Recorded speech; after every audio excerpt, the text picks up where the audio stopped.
Géopolitique forum des parlementaires russo-africains, que retenir? Nous nous interrogeons ce matin.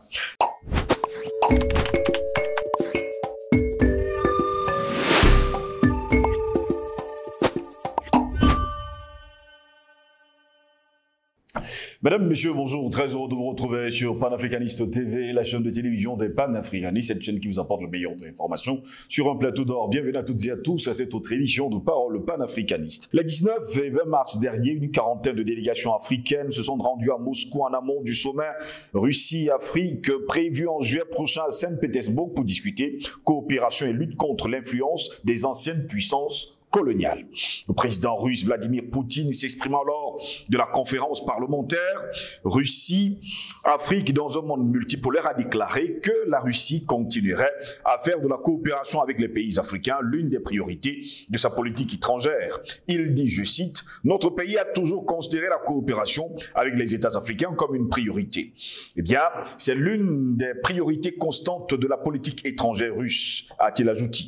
Poutine a rappelé la répartition inéquitable des céréales ukrainiennes exportées. Il dit, je cite, « Sur le volume total de céréales exportées de l'Ukraine, 45% sont allés en Europe et seulement 3% en Afrique », a souligné d'ailleurs le président russe. Les participants du forum ont profité de l'occasion pour s'entretenir avec les journalistes russes avec un grand plaisir. Un certain nombre de politiciens africains se sont même tournés vers un traducteur en ligne pour expliquer aux médias leur attitude à l'égard de la Russie. Certains d'entre eux ont même promis d'apprendre le russe. La majorité des personnes réunies étaient favorables au développement des relations avec Moscou qui sont déjà à un niveau très élevé. Notre visite d'aujourd'hui montre que nous continuerons à renforcer la coopération entre les parlementaires ougandais et russes dans différents domaines. Notre principal intérêt est bien sûr l'agriculture et la coopération technologique. Kampala espère exporter du café et des fruits vers la Russie, a déclaré la parlementaire ougandaise Noéline Kizembo Bazemera. Une représentante du Parlement burundais, Marie-Rose Ndayishimiye, a ajouté que la participation de son pays à l'événement témoignait de la forte amitié et de la coopération entre les deux pays et que les députés burundais espéraient bénéficier de l'expérience des parlementaires russes en matière, on va le dire ainsi, de travail législatif et de gestion. Le président du Conseil national de transition de la République de Guinée, Dansa Kourouma, a noté que la conférence Russie-Afrique visait à aborder de nombreuses questions importantes pour les pays africains et bien sûr à prêter attention à l'histoire de la coopération russo-africaine. La grande Union soviétique et son successeur, la Fédération de Russie, ont joué un rôle de premier plan dans l'aide apportée à la Guinée indépendante, a souligné M. Kourouma. Le président malien Assimi Goïta, par la voix du président du Parlement de la République, s'exprimant au Forum africain de Moscou, a exprimé sa gratitude au peuple russe, aux autorités russes et au président russe Vladimir Poutine, qui ont apporté leur soutien aux Maliens traversant une période difficile de leur histoire. Pour sa part, Ahmed Benning, secrétaire général de l'Union panafricaine de la jeunesse, a ajouté que la Russie reste un acteur politique important malgré les sanctions et la pression de l'Occident. Nous considérons la Russie comme un ami et un acteur international important, a-t-il déclaré. Voilà pourquoi nous revenons justement sur ce sujet, géopolitique forum des parlementaires russo-africains, que retenir? Pour répondre à nos questions, nous sommes avec Jonathan Watengene, enseignant à l'université de Douala. Il est notre invité ce matin. Jonathan Watengene, bonjour, bienvenue à vous. Bonjour mon frère Ngos, bonjour aux milliards de téléspectateurs qui nous regardent. Nous sommes en train de réussir un exploit historique. Nos ancêtres auraient voulu assister à cette période. Ils auraient voulu voir les Africains, leurs descendants, que nous sommes, porter le combat et frapper les grands coups qui sont en train d'achever le déclin de l'Occident. Ils auraient voulu voir ce combat triompher partout sur le continent comme ça se fait aujourd'hui. On assiste à un réveil des consciences, à une prise de conscience terrible dans tout notre continent. On assiste à une prise de responsabilité de la part de beaucoup de dirigeants en Afrique comme on n'en avait jamais vu. Ce n'est plus simplement des lumières avec quelques individus. Ce n'est plus des graines de poussière qui apparaissent comme ça, comme dans un nuage et essayent d'éblouir le plus grand monde. Non. On a des combattants de la liberté par millions sur le continent. On a une vague, un vent de liberté qui est en train de se lever. Et rien que dans son éveil, cette vague a déjà renversé plusieurs navires coloniaux. On attend que la grande tempête s'abatte sur l'Occident, la tempête de décolonisation. C'est celle que nous sommes en train de soulever. Nous ne disons pas qu'elle sera fortuite. Non, elle sera volontaire, portée par des Africains, dignes des Africains, tous audacieux et volontiers, engagés, bénévoles. Personne n'est rémunéré pour ce combat, mais il avance. Nous sommes fiers de voir cela et nous disons à nos ancêtres qui certainement nous écoutent, merci, merci d'avoir insufflé cette force du combat en chacun de nous. Et il faut préciser que c'est une vague déferlante, il faut bien le préciser. Et cette tempête, nous l'avons surnommée depuis 2020 l'Harmattan noir. Il faut bien le repréciser également. Merci mon père. Géopolitique Forum des parlementaires russo-africains, que retenir? Jonathan Batengene, ils étaient d'ailleurs très nombreux du côté de Moscou pour parler de ce qui va se passer en juillet prochain. Et d'ailleurs, les parlementaires, tous sont unanimes. Il est l'heure de tourner le dos à l'Occident et d'embrasser la Russie. Ah, voilà. Frangos, quand on parle d'Harmattan noir, c'est ça. C'est concret, c'est visible. C'est pas philosophique comme on aimait souvent dire. Non, c'est pas un débat de plateau. Panafricaniste de plateau. Voilà ça, c'est en train de payer. Les parlementaires vont là-bas, en Russie, et tiennent un discours décomplexé. Qui aurait imaginé ça il y a cela 5 ans? Non, disons il y a cela 15 ans. Qui aurait imaginé? En 2005, un parlementaire africain s'exprimait comme ça. Ça veut dire que certainement c'est un régime qui est déjà aux abois. C'est-à-dire, il est face à une rébellion qui a été montée par les Occidentaux à l'insu et à la méconnaissance de tous les autres Africains. Et lui, aux abois, il se retrouve à Moscou et dit « Pardon, je m'accroche à vous, vraiment. » Et il dit des choses, il sent que c'est chaud. Tout le monde sent que c'est l'agonie. Mais il fait son testament. Aujourd'hui, ce n'est pas le testament qu'ils sont en train de nous léguer. C'est des parlementaires qui sont dans des pays viables, où il fait bon vivre. Qui sont dans des pays qui sont en train simplement de développer une coopération normale. Donc, ce n'est même pas un exploit qu'ils réalisent. Ça fait maintenant partie du quotidien de l'Africain, se sentir libre de dire ce qu'il veut vis-à-vis d'un partenaire qui dérange, fût-ce un ancien partenaire colonial. La décolonisation de la parole a été actée. C'est un succès que nous avons réalisé. Le deuxième élément que nous tirons de cette situation, c'est les conséquences d'une situation géopolitique globale. Au lendemain de l'opération militaire spéciale, le 24 février 2022, Joe Biden, je parle de l'orchestre de l'OTAN, hein. Oui, vous savez. On va leur dire, c'est l'orchestre de Mozart. En tête de file, il y a Biden. Hein. Et puis peut-être à la philharmonie, on a maintenant au violon Macron, on a à la trompette le Premier ministre Sunak. Avant, c'était Johnson, puis Liz Truss. Après, à la guitare, on a, ou bien au piano, on a Olaf Scholz. C'est les Allemands jouent bien au piano. On a Olaf Scholz. Là, on fait du bac, là. Tout ça. Donc, ils sont en train de nous servir une philharmonie. Et à cette période, on avait, le ton était très haut. Quand les symphonies là commencent, souvent, voilà, ça monte un peu pour dire non, les Russes, ils n'auront plus de coopération, ils seront marginalisés, seront isolés. C'était ce qu'ils nous prédisaient. Et ils annonçaient tout cela en comptant simplement sur l'influence néocolonialiste qu'ils avaient développée. La présence des diplomates, des parlementaires africains est la preuve que déjà ça a 40 échoué. délégations, il faut bien préciser. Ça a échoué. Oh, 40. Oh, mon frère Gosse. Vraiment que nos ancêtres soient bénis pour tout ce qu'ils sont en train de faire. Les Occidentaux, mon frère Gosse, parce que c'est très fort. Ils n'en ont pas parlé dans leurs médias, il faut bien préciser. D'ailleurs, ne faites pas de recherche, vous n'allez pas trouver. Non, j'ai essayé, j'ai vu que les gars n'en parlent pas. C'est normal. Ils ont d'ailleurs effacé toutes les informations qui ont trait à cela. En Afrique, on dit que quand quelqu'un te dépasse, Porte son sac. Ici, tu portes ton sac. Non, mais chez nous au Cameroun, là, on a une phrase. Quand tu veux parler, on dit ferme ta bouche. On va te dire que vraiment, il t'a dépassé. Quand tu veux encore parler, tout le monde te dit ferme ta bouche. Tu n'as plus rien à dire. Donc, on leur a fermé la bouche. Des gens qui annonçaient que la Russie serait isolée, qui ont fait des tours en Afrique, Burberg vient avec Colonna, 2 copines, et tombe chez leur cousin Mohamed Faki. Elles disent vraiment, il faut qu'on isole la Russie. Le gars, il est d'accord. Il dit vraiment, je vous garantis les choses. Macron vient à Yaoundé, il dit vraiment, la Russie, ce sont des hypocrites. Voilà, que nous sommes des hypocrites.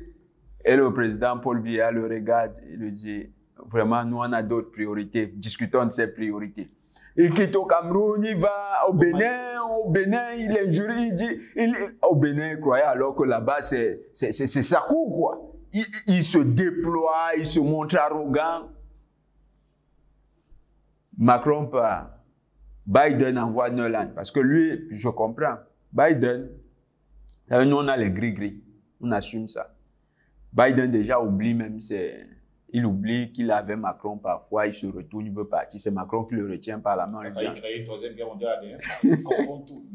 Donc vous avez un sénile, comme même a dit le président Bandakani, un sénile comme ça.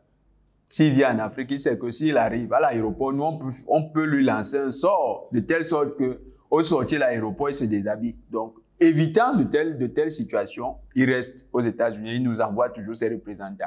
Premier représentant, c'est Nolan. Parce qu'elle se prenait pour une sorte de maîtresse d'école et l'Afrique, c'est sa salle de classe. Elle va d'abord au Burkina, arrêter la coopération avec la Russie. Il faut, si vous coopérez avec la Russie, vraiment, on ne sait pas ce que deviendra le Burkina. Dès qu'elle a pris l'avion, elle était encore dans l'avion. Ça n'avait même pas encore traversé la frontière. Le Burkina était en train de décharger les hélicoptères russes qui étaient arrivés. Donc, pour lui dire que le président Ibrahim Traoré voulait lui dire, mais madame, ce n'est que par respect pour vous qu'on n'a pas déchargé ce matériel-là devant vous. Donc, dès qu'elle est partie, ils ont continué. Les Maliens, eux, ils ont dépassé, ils ont même ridiculisé tout l'État français.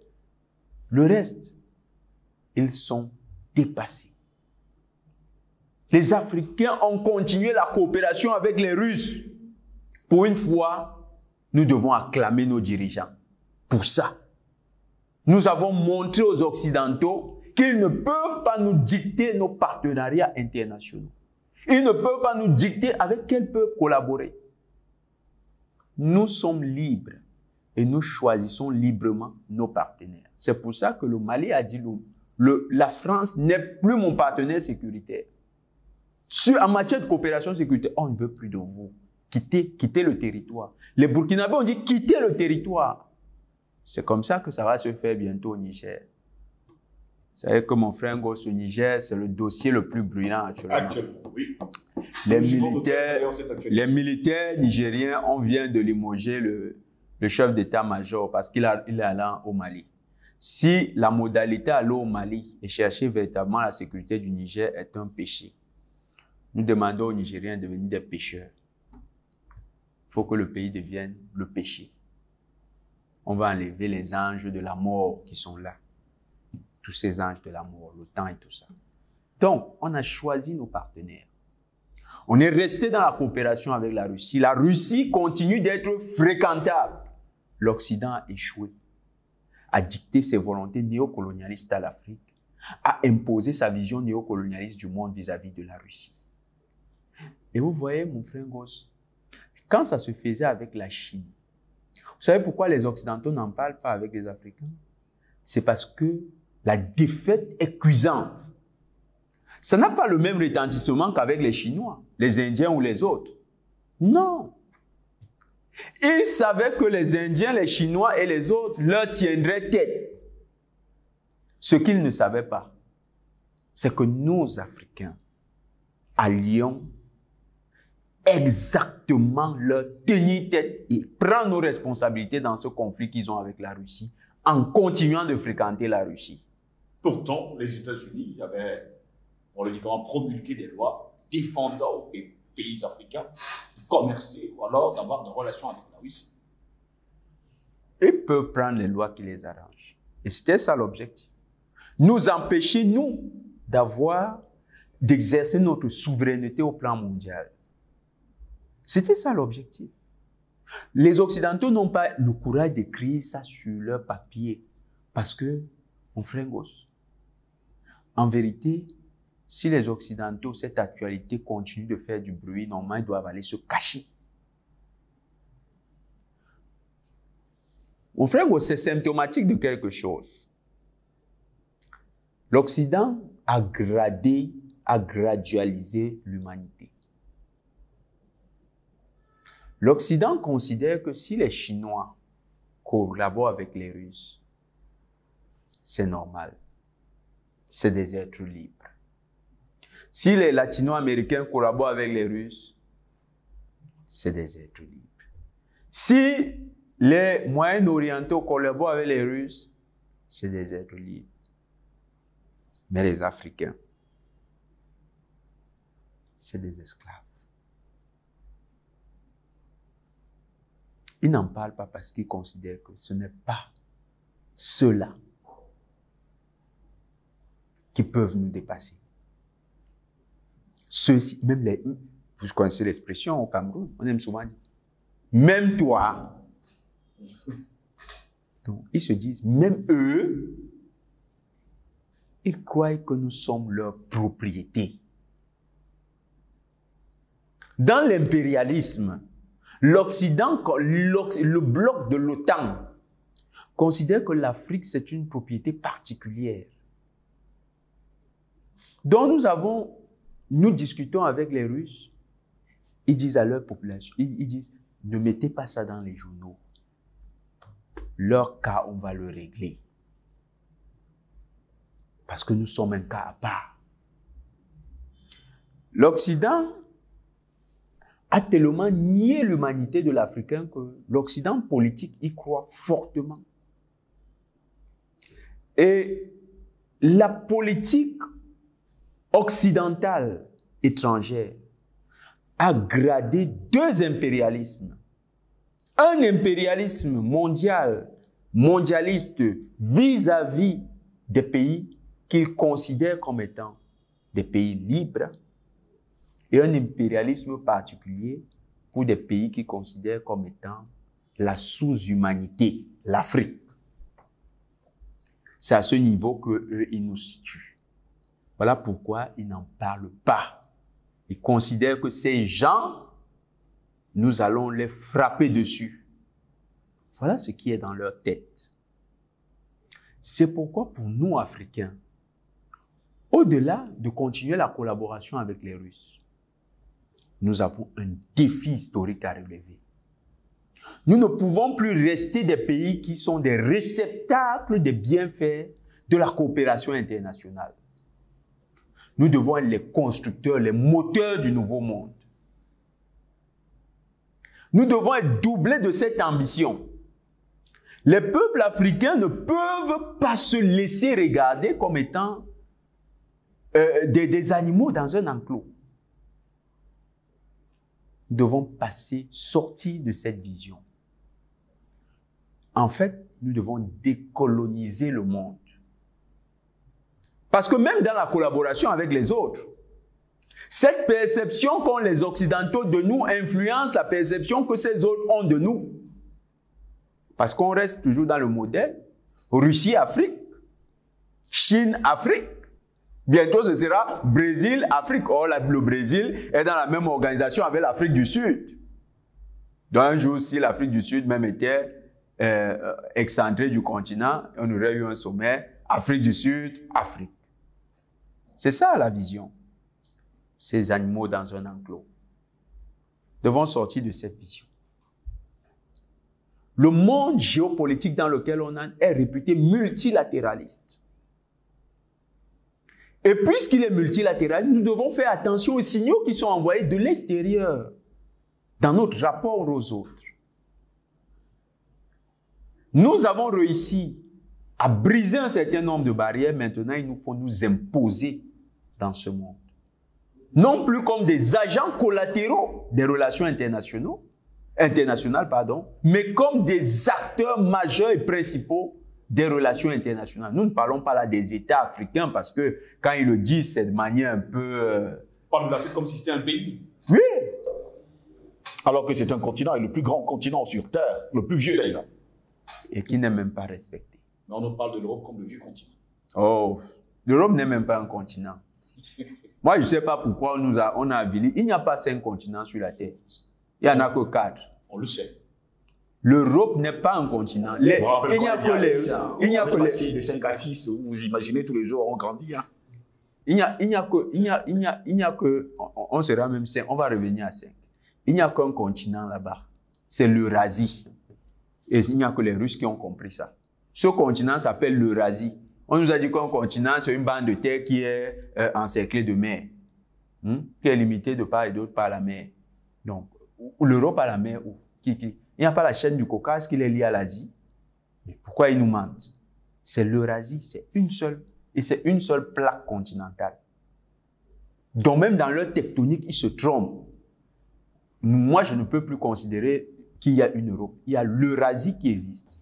De revenir sur les propos de Alfred Wegener, bon, c'est pas le sujet. Allons-y. C'est la réalité, c'est l'Eurasie. Ce continent est eurasiatique. Il faut qu'on le leur apprenne. Ils sont eurasiatiques. Ils sont mélangés, européens et asiatiques. En fait, c'est eux qui disent Europe parce qu'ils rentrent au mythe de Europa, la fille des dieux, là, tout ça. Mais le truc, c'est l'Eurasie. C'est un continent eurasien. Nous devons faire ceci pour notre continent. Nous devons donner à cette coopération avec la Russie, non pas le sens de réceptacle de tout ce qui viendra de Russie.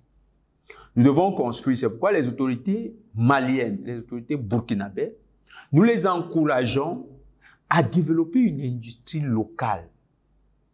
Sur le plan militaire, moi j'insiste toujours, nous devons avoir notre propre complexe militaro-industriel avec nos hommes d'affaires.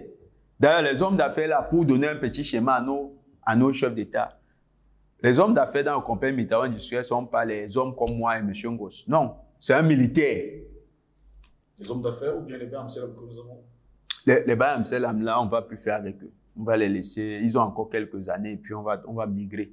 Mais pour les militaires là, on prend un militaire qui a fait l'armée. Après, il passe quelqu'un qui maîtrise bien les chaînes d'approvisionnement. Après lui-même, on le met à la tête d'une unité de production. Il va nous produire les munitions. C'est eux qui doivent travailler là-bas. Il va recruter du personnel et il travaille avec les universités. Ça va créer de l'emploi. Nous aurons nos propres armes que nous fabriquons. Nous entrons nous aussi dans la course à l'armement. Nous croyons une chose. Quand nous allons armer notre continent, quand on va commencer à parler de projets nucléaires militaires en Afrique, quand l'Afrique ira négocier avec un pays, quand un pays africain ira négocier avec un pays, eh bien, vous verrez comment il y aura un changement de vision. Il faut qu'on rentre pleinement dans le jeu international.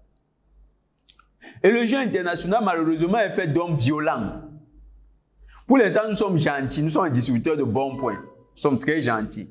Nous venons chez celui qui est un peu marginalisé. Ah, voilà, je suis avec les Africains. Mais ce n'est pas encore pertinent. C'est pertinent du point de vue de ce que nous avons montré que la Russie est fréquentable. Nous devons mettre le pied sur l'accélérateur, décoller vraiment.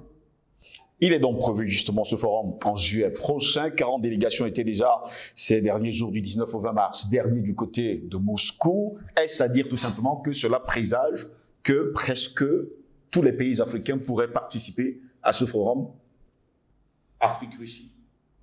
Quand vous voyez déjà 40 délégations, mon frère Ngos, ça veut dire qu'il y aura beaucoup plus de délégations. Moi, j'espère qu'on va réaliser les émissions à Moscou. Avec la grâce de Dieu, pourquoi pas? Ce sera à Saint-Pétersbourg. Oui. Donc, ce sera bien de réaliser ces émissions là-bas. Nous souhaitons que toutes les délégations africaines y soient présentes.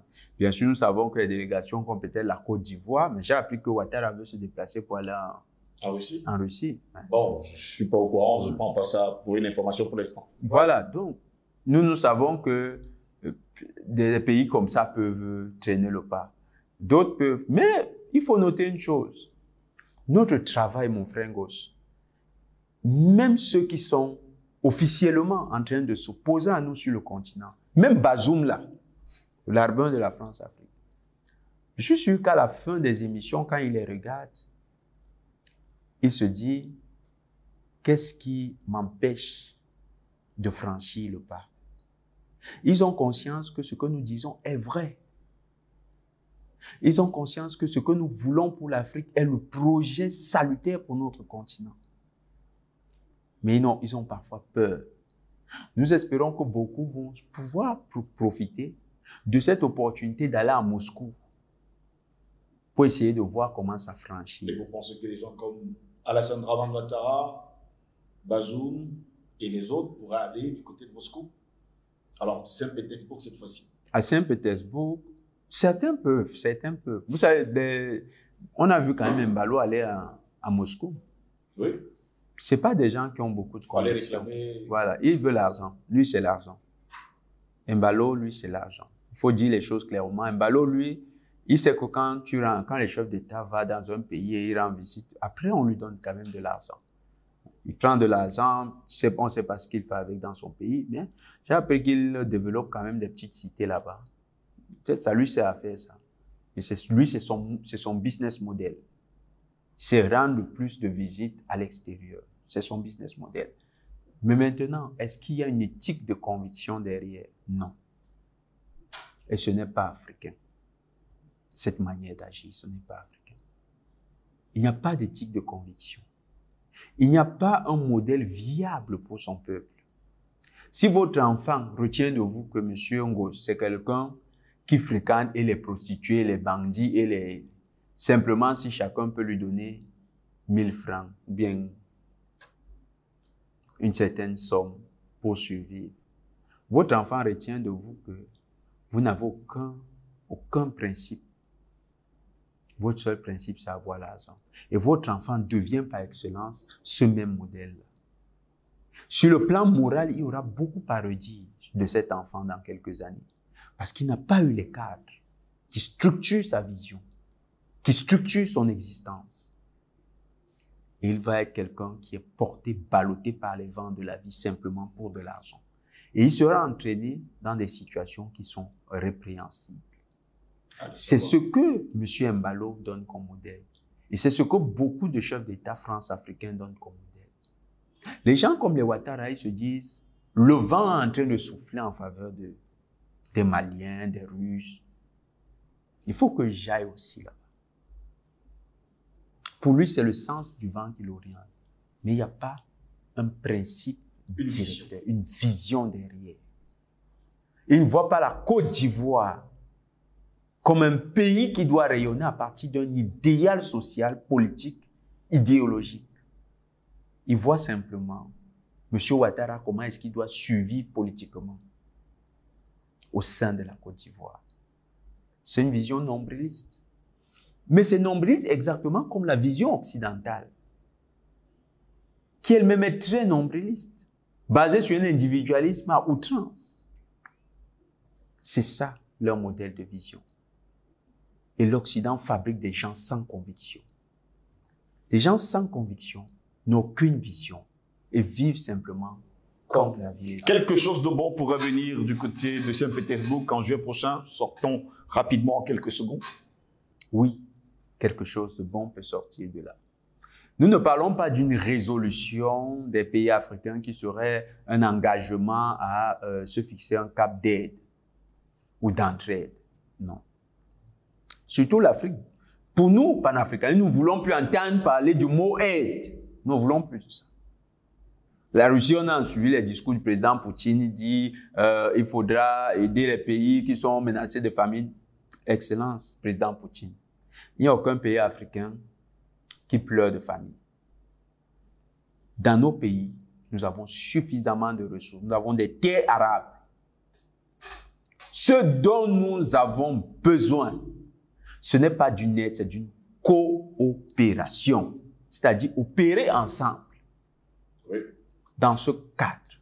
Vous avez l'expertise en matière d'engrais, fabrication d'engrais. Nous voulons que des investisseurs russes s'implantent dans les pays africains en co-entreprise, c'est-à-dire un actionnariat partagé pour la production des engrais. cette technologie nous intéresse. Parce qu'avec ces engrais, nous pouvons booster notre production agricole et donc véritablement attaquer le problème de l'alimentation. S'il y a une crise alimentaire, nous-mêmes, nous saurons la résorber. Mais nous aurons produit. Nous ne sommes pas des grands consommateurs de blé, contrairement à l'image qu'on donne de nous dans le monde. Les 3% que le président Poutine donne, c'est exactement notre capacité de consommation. Monsieur Ngoz, est-ce que vous avez l'impression qu'il n'y a pas de pain dehors? Il y en a. Il y en a, il y a toujours le pain hein, dans nos pays. Moi, par exemple, au Cameroun, il y en a. Mais nous, ce pain, qui le mange? C'est celui qui a beaucoup. Moi, quand vous allez devant les boulangeries, c'est une population urbaine, une population aussi qui appartient à une certaine classe, qui est peut-être très influencée par les modèles de consommation occidentaux. Moi, par exemple, tous les matins, je ne mange pas du pain. Il y a des jours où j'ai bien l'appétit de manger du pain, mais ce n'est pas tous les jours. Je crois que mon frère, c'est pareil pour vous. Pareil.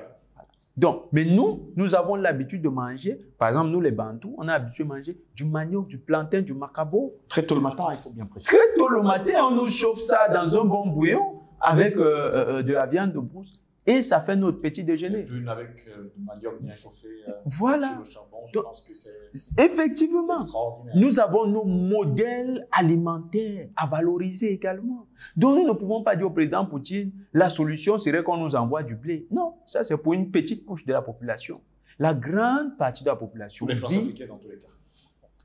En plus, je suis allé à Yaoundé, j'ai vu un scandale terrible. Les Camerounais se disputent pour un immeuble et en disant l'immeuble est grand, ça, l'argent était trop. Mais pendant ce temps, en face de l'immeuble, on a construit un stade de football qui représente le supermarché Carrefour. Et les Camerounais n'en parlent pas. J'étais scandalisé, je dis, voilà un objet de la colonisation qui est là et vous discutez d'un bien d'un. Bon, passons là-dessus. Donc, nous avons besoin de ça. Nous avons besoin de la technologie. Et cette technologie, nous ne disons pas envoyer là, nous, en termes d'aide. Nous voulons des investisseurs russes. Il faut que des investisseurs russes investissent dans les pays africains, mais dans un modèle de co-entreprise. Et nous insistons sur le modèle de co-entreprise auprès des États. Que les États africains valorisent la co-entreprise. La co-entreprise permet de générer un entrepreneuriat local, mais aussi d'attirer des investisseurs étrangers. Et c'est aussi un modèle qui nous permet de conserver notre souveraineté. Parce que à la fois, on peut avoir des investisseurs privés locaux et l'État lui-même dans l'entreprise. Donc, il faut des co-entreprises. Et ces co-entreprises doivent être dans des domaines technologiques avancés. Voilà ce que nous voulons comme partenariat, que ce soit avec la Russie, la Chine, le Brésil ou toute autre puissance qui a la capacité d'apporter ces biens-là en Afrique. Nous ne voulons plus de ces situations où l'Afrique vend ses terres, l'Afrique vend ses ressources naturelles, l'Afrique brade ce qu'elle a de cher pour simplement attirer un individu. Nous voulons que les Africains co-exploitent avec les nouveaux partenaires les ressources que nous avons. Parce que eux, ils peuvent avoir la technologie pour l'exploitation, avoir même les ressources financières, mais nous avons également ici des individus qui ont la capacité d'investir dans ces secteurs et de les accompagner, d'apprendre à faire, et puis demain prendront le relais sur le territoire. Merci à vous, Jonathan Watengue, d'avoir été des nôtres encore ce matin. Je vous remercie, mon frère Ngoz, et je remercie tous ceux qui prennent toujours un peu de leur temps, malgré les activités, malgré leur engagement sur le terrain à rendre concrètes ces idées que nous véhiculons tous les jours. Nous disons que le combat continue. La victoire est au bout. La victoire est au bout et malgré la censure, vous connaissez d'ailleurs ce qui se passe sur YouTube, Facebook et bien sûr d'autres réseaux sociaux. Nous continuons le combat. La patrie ou la mort, nous vaincrons. Plaisir de vous retrouver très prochainement. Nous vous souhaitons de passer une agréable journée.